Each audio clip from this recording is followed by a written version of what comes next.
Fnatic putting on full display today why they were the mid-season Brawl champions. When it comes to anyone to the top three, they are very decisive and they bring out the execution to get victories. Can they make it a 3-0 today? So far, their mid-game is looking like yes, they can. It definitely looks like they can pull it off, but we have heard from Tricked that they have some stuff prepared. I think they were showcasing a little bit of it already, but they want to make sure that they are at least winning a map here. It's important for the standings. As we already said, if you're a little bit newer to the broadcast here, from Phase 1 to Phase 2, we had slight adjustments in the rules that make map wins now even more important than in the last phase. So every single map that you take really matters towards the end of Phase 2. So it's really important for Trick to at least aim for a map win. Of course, a reverse sweep for them would be fantastic here, but realistically, it's going to be very rough. But even a map that you take or two would go a long way. Well, speaking about maps, Tricked Esport had the chance here to pick the battleground or pick first pick. What do they go for? They decided to take first pick, which means Tomb of the Spider Queen will be the choice of Fnatic. And we'll head there for game number 3. Stitches and Diablo. That's what I would be afraid of if I see Fnatic pick the map. More so Diablo probably after last week. It feels that Breeze is really trying to let the hero shine here. Together with those two tanks, I think our biggest tier to watch out for again would be Malthael. Yeah. There is a dedicated solo lane at the bottom that you can take with him. So those threes, that's something that we're going to see right now. I've seen a lot of Stitches games actually. More so of course from Dignitas than anyone else. But right now, Fnatic has shown last season they can play him. I probably would say on their end it's the Malthael and the Diablo that I would watch out for. Stitches quickly becoming the ETC of Phase 1, if you will. You see him every few games starting to pop in and really being in control of the battlefields. It's actually interesting. Our Dignitas and I feel like our lower tier teams are the ones that play a lot more Stitches. They go for those hooks, they go for those combos. We've seen a little bit less of it from Fnatic and crew, but they are definitely capable of doing it. And in particular, Wubby, he's played Stitches in the past on this battleground. Stitches is getting a lot of playtime these days. Makes him very happy. Nice. Well played. Thank you. He was whining yesterday that we don't get enough of the Stitches hero trailer. So Josh, I feel trolled. I say to you in the car on the way back, and then the first thing that happens, it's played on North America. We haven't seen yet Stitches playtime on the European broadcast. That's a problem, and we need to fix it. Caldor is so hardcore about stats that literally yesterday he was like, they have played the Lily video 8 times. Stitches 0 since we've been back. This is so frustrating. And then I need playtime. Too goofy, man. Too goofy. And that's why people enjoy what you do, man, because of moments like that. Nah, Anubarak. First pick. There we go. So, Anubarak taken by Tricked, mixing that up already. They still stick strong with that Medivh ban against Fnatic, and Fnatic is starting to target the double supports a little bit. But Trick this time is not going into the Oriel and trying to make that an early double support Vala. So Fnatic have their option to go for the Uther again, and with him they go for Greymane. So Greymane priority, mostly because of the poke.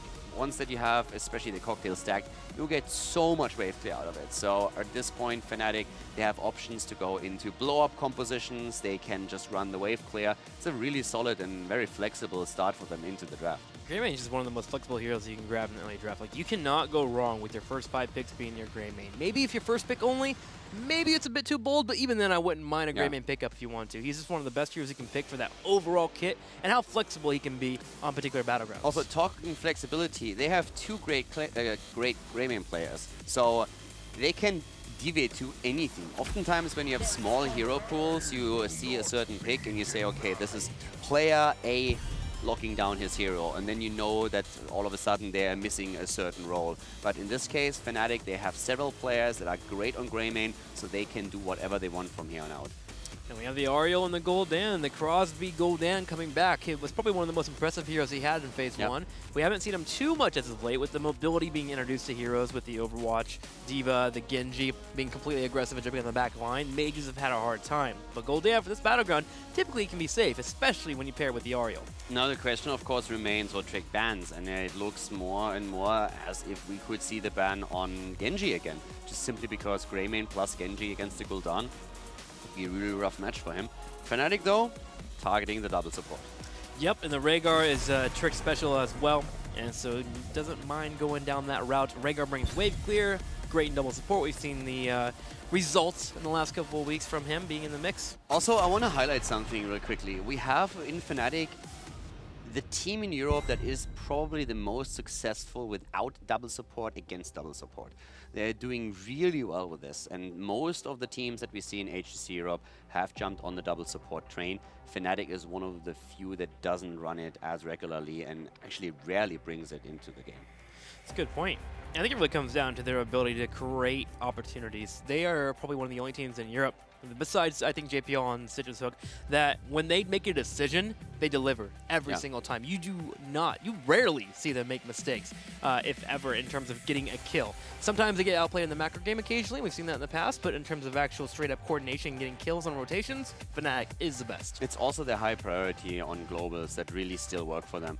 A lot of other teams don't use the fall stat. It's one of the biggest heroes for Fnatic in a lot of situations, whereas Falstad has fallen off for nearly every other team just simply because of the pressure against him through mobile heroes that can target your backline. And there we have it. Genji, as expected, and also we talked about it already before the draft started. On Tomb of the Spider Queen, you have to respect Breeze's Diablo, and he brings him in again. I'm surprised that Tricked didn't target either Genji or Diablo. They are more afraid of the Chromie here with the poke. With Oriole and Goldam being on the side, though, can you really blame them? Oriole having a hard time against Chromie. Yeah. She's good on this battleground. She can be safe, shoot from afar. Makes sense, but you're right. That Diablo, man, he's lean, green, and mean, especially when Breeze is on top of him. He's not really all that lean. He's a little fatty. Yeah, you're right, you're right. He could jog a little bit more. Unless... I just wanted it to, like, actually flow. Oh, it was flowed perfect. nice. It was really good, yeah. That was like Eminem level of, like, rap. Lean, mean, and green. Yeah. Yeah. It's like the Hulk. Just like the Hulk. You are correct, Caldor. If he goes for the Terror skin, then he's lean. You're right. That's a good skin. That one's creepy, though. I actually just do not like casting it. Like, the 6 legs falling all over, man. Like, I don't get creeped out normally. Are you an arachnophobe? No, I don't. Maybe I am. Maybe that's the problem. I don't get scared about things. Like, Brightwing, she makes me smile, and she's freaking scary. But, like, Diablo skin? Brightwing, That's actually interesting. We're not gonna be friends. D.Va and Brightwing with an Oriole on a Goldan? This is the one moment, actually, when I always have problems with Gilly. We are coffee pals, but whenever the discussion shifts towards Brightwing, we have very different opinions on that hero.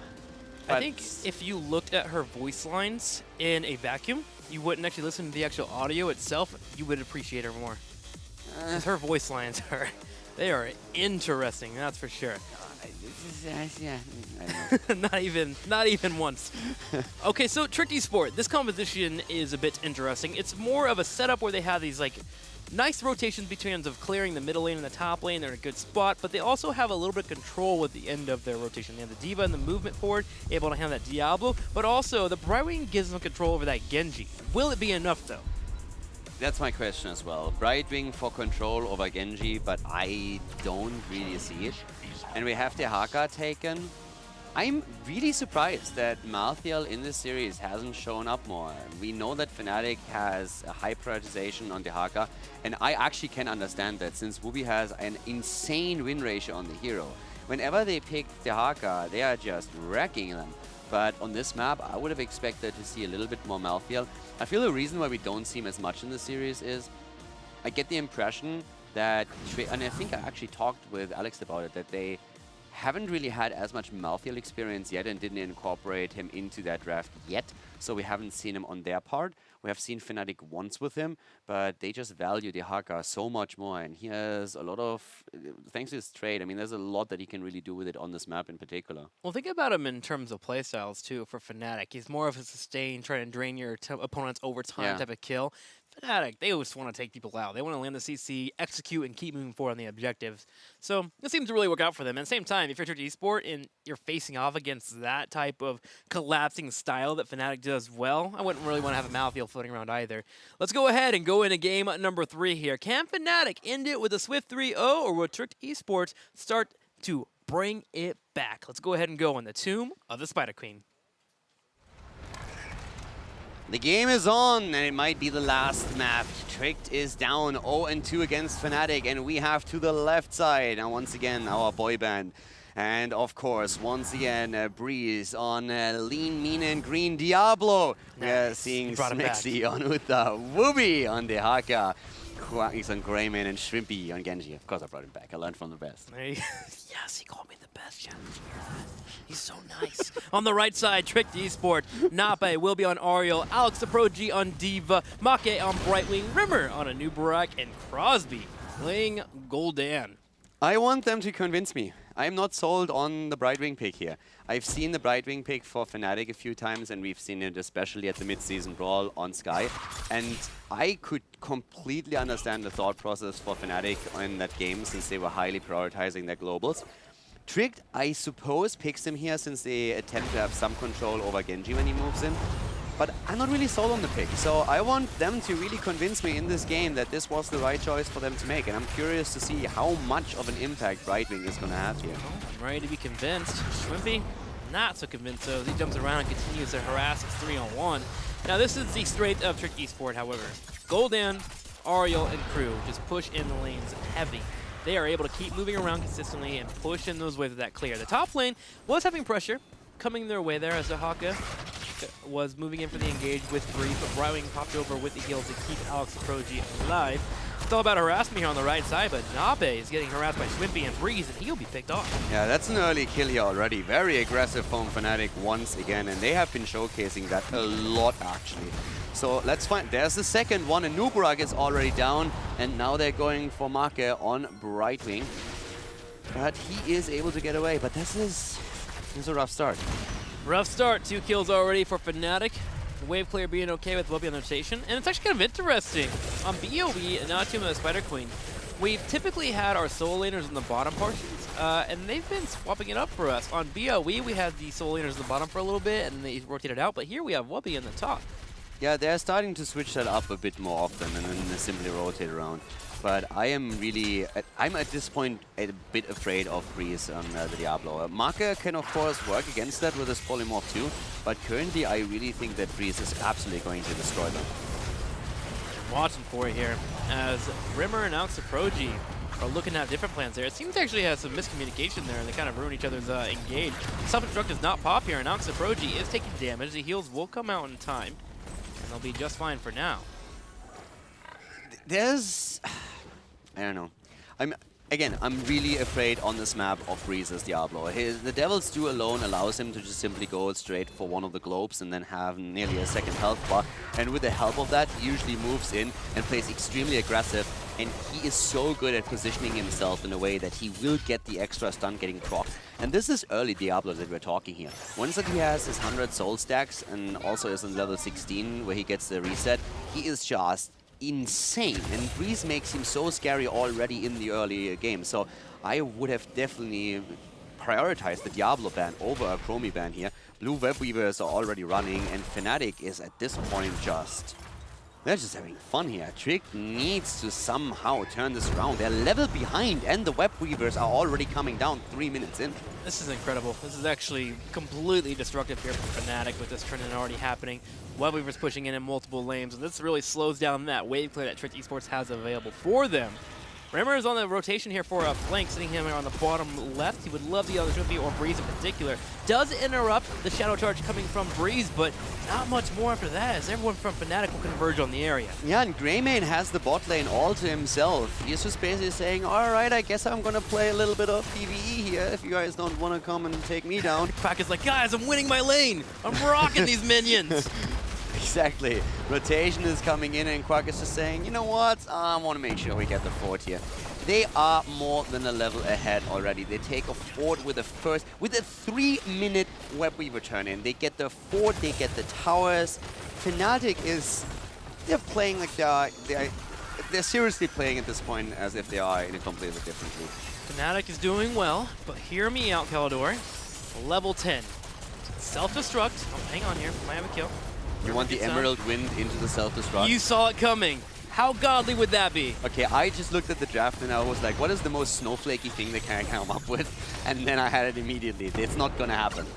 The lesson that you have to learn in life is sometimes you have to dream, and Shrimpy might be sleeping soon as he gets picked up. Alex the Pro G charges forward, and Tricked Esport will finally get a kill. They get the kill, but they might lose Alex here, and it's very likely that they do. No, he gets out. I think we had the drag not on cooldown yet, but You okay? Sometimes you have to embrace the snowflake, I guess. Just gotta enjoy it, man. If it happens here, I think we can bend the HGC rules and just let esport have the win right away. If they wipe all 5 people with an Emerald win and self-destruct, we'll go talk to Matt. Like, Matt, listen up.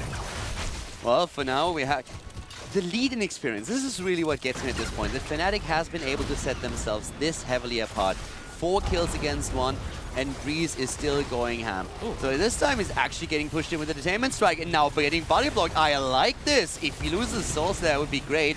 But the rest of Fnatic is trying to keep him alive. And Breeze is simply charging out again, charging the minion. And now they are going for Alex once more. Here's a self-destruct, but Fnatic moves away safely.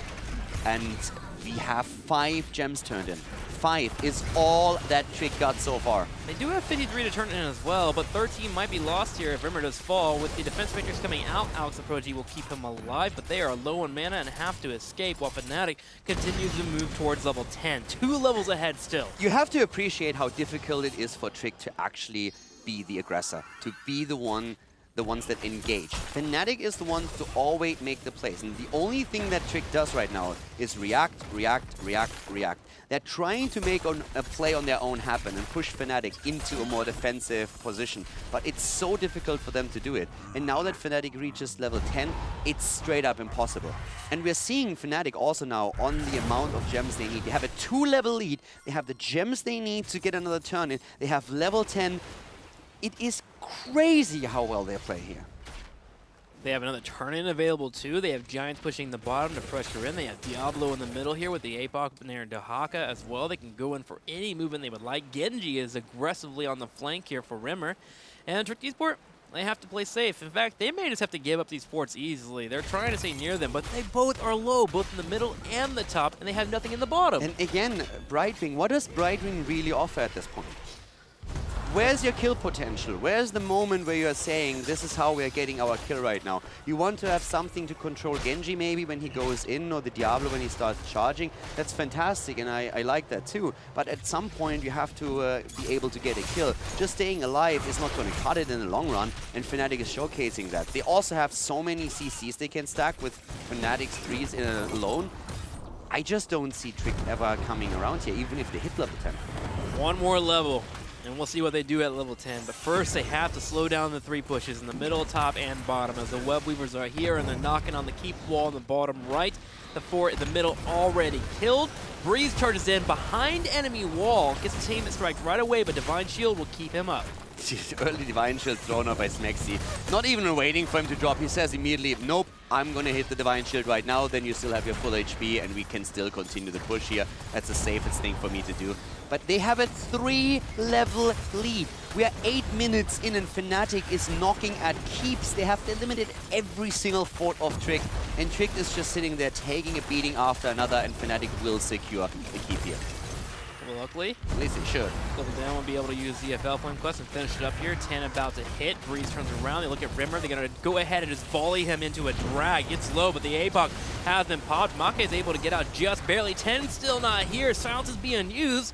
And Tricked Esport will survive thanks to the God tier healing of Brightwing. The Detainment Strike, that was making all the difference here because Breeze was knocked into a wall. Without that, it just lights out. Quack. Quack might die, and yes, he does. So there we have the explosion. We see Horrify. Blink kill taken. Horrify, that could be the second kill. Yes, Mexi doesn't have the Divine Shield, and he is going to fall for sure. All of this, more or less, only possible because when Breeze charged in at the beginning, he went through the wall, and the Divine Shield had to be used early. Without that, I am pretty sure that Fnatic would have had a much better chance in the fight. But now Tricked has a... I mean, they have a chance to at least close the gap a little bit. They're not going to be able to do that completely since Fnatic still holds on to a 2-level lead. And Genji is looking at the bot lane and thinking about if he should move in and take the keep down. Tricked is doing everything they can here, though, to take the small advantage that's been given to them. And they're getting another kill. They just staggered a Dahaka death. Okay, this is a really nice staggered death, and I feel it's a bit of a problem that we're having for Fnatic. With how dominant they were early on, they need at this point to just respect the level 10 a little bit more and how aggressive Trick has to play to make something happen.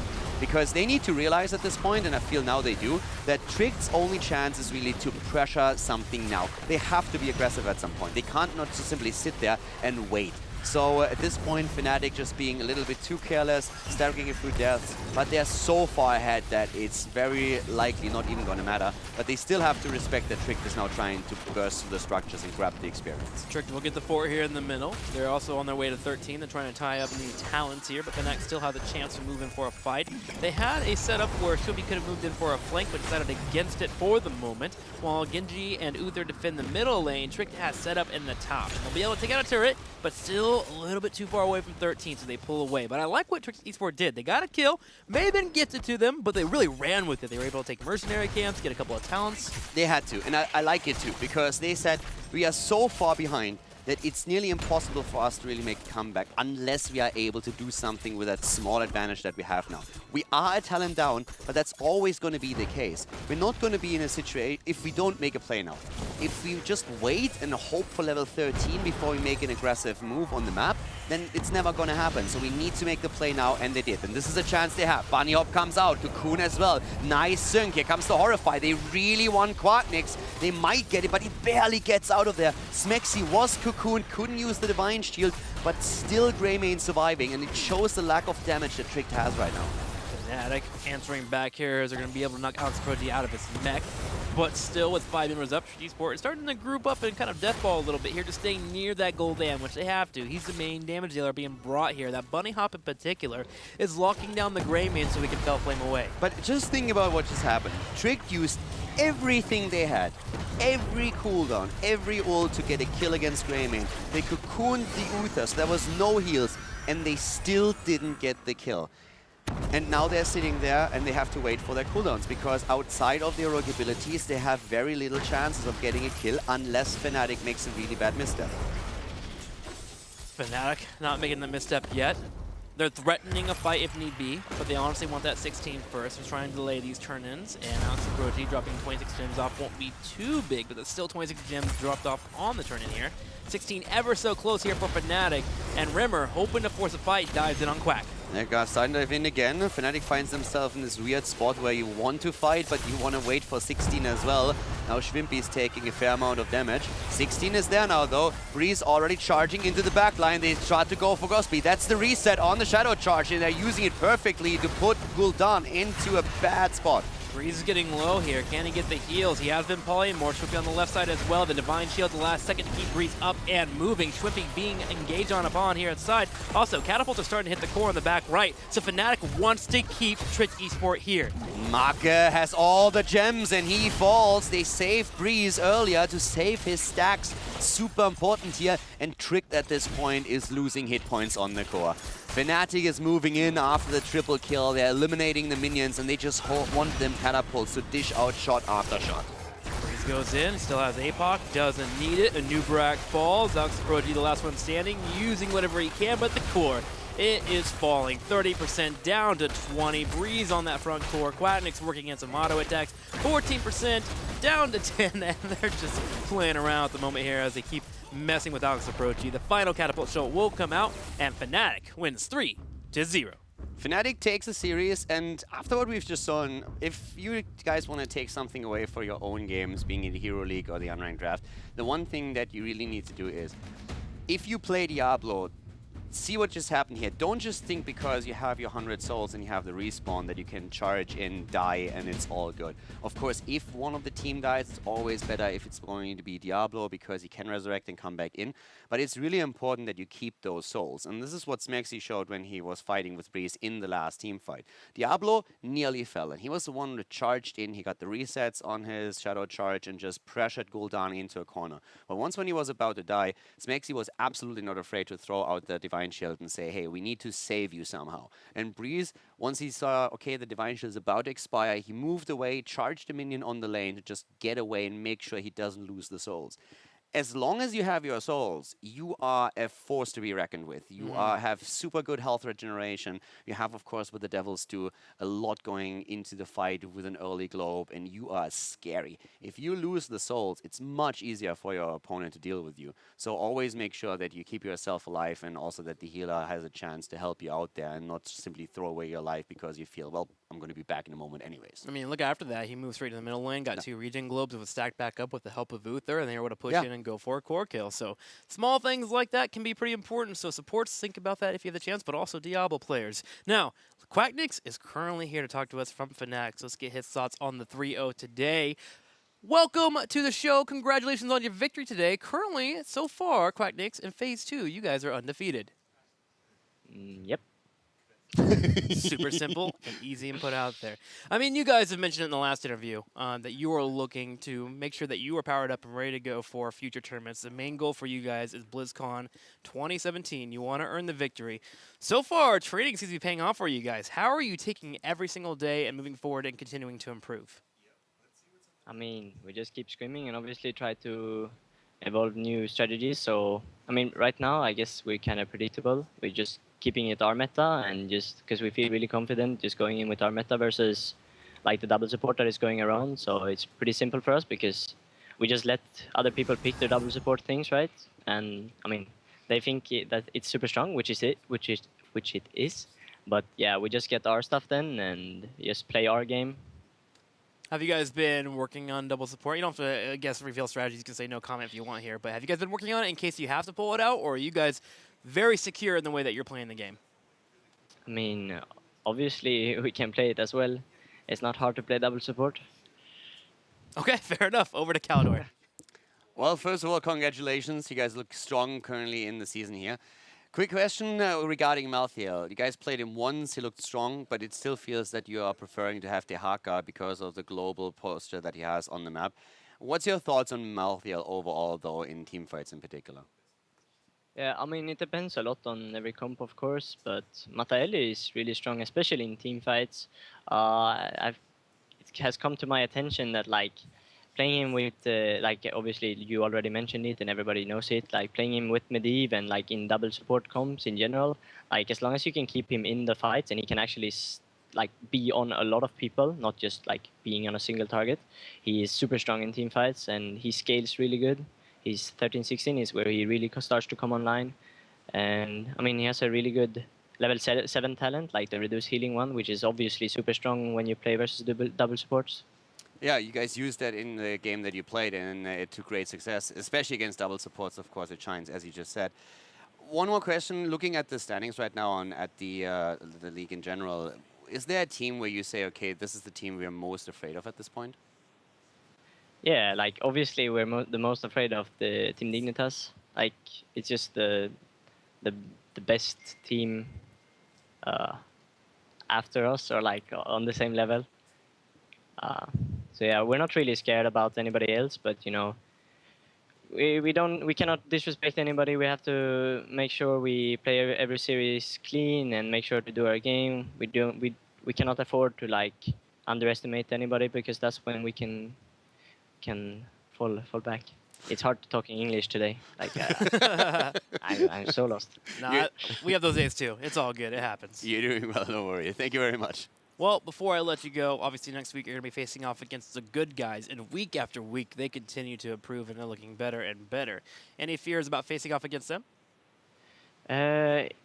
Not really. Like it's about doing our homework and making sure we don't get straight up cheesed and like be a bit reactive in drafts for that reason. But we're just gonna play our style and make sure we know what they're doing, or like if they try to cheese us, we just have to draft really reactively so we can play around it pretty much. Awesome. Well, I look forward to that matchup, and as always, we're ready for the Fnatic Quacknix shoutouts of the day. What do you got in store for us?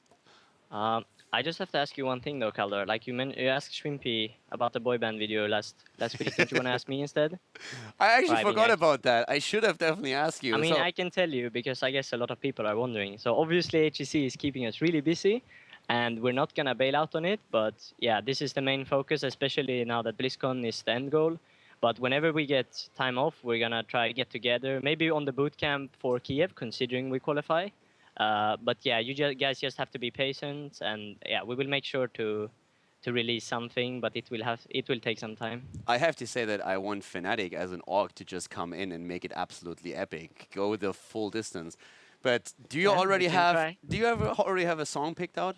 Or is there like at least a couple that you're currently throwing around? Can you give us something new? Give us an update here. I guess we have a couple of ones, but we're gonna let the make it a straw poll vote in the end with like four votes, so people can just choose out of those four. But I'm looking at like I just said to my teammates like they can all just say one song they want, then we just do a straw poll on them. But I think it's like One Direction song. Smexy, what did he want? I don't remember. And Breeze had some. Actually, I don't remember what those songs were, but like they both had the song each, so we're just gonna put those on a straw poll and make people vote. All right. So and I heard the boy band name is going to be the Quack Street Boys. Is that I'm not correct? sure about that one. I'm pretty sure about it. I kind of like it, actually. There it is. Awesome. Congratulations to Fnatic on their victory today. We always enjoy seeing them, and we will see them next week. Make sure to keep an eye out on their Twitters and such for that boy band video that will be coming in the future. But Fnatic today with a solid 3-0. I'm actually a little bit afraid. Just imagine what happens right now, okay? All of a sudden, Fnatic as an org decides, you know what? We're going all in on this. So they get like a big studio production going for it, and all of a sudden, the Quack Street Boys, they really just hit it, okay? So they get big. Radio comes in and everything. They're like, you know what? We're going to make a career out of this. I mean, I would buy their CD. Can you still buy CDs? I would buy something online to listen to their music. I would download it. You would download it, that's for sure. All right, guys, we're going to go ahead and call it in game number 1 here. We're going to get ready for series number 2, and I hear there's a little somebody waiting to play for you guys during the commercial break.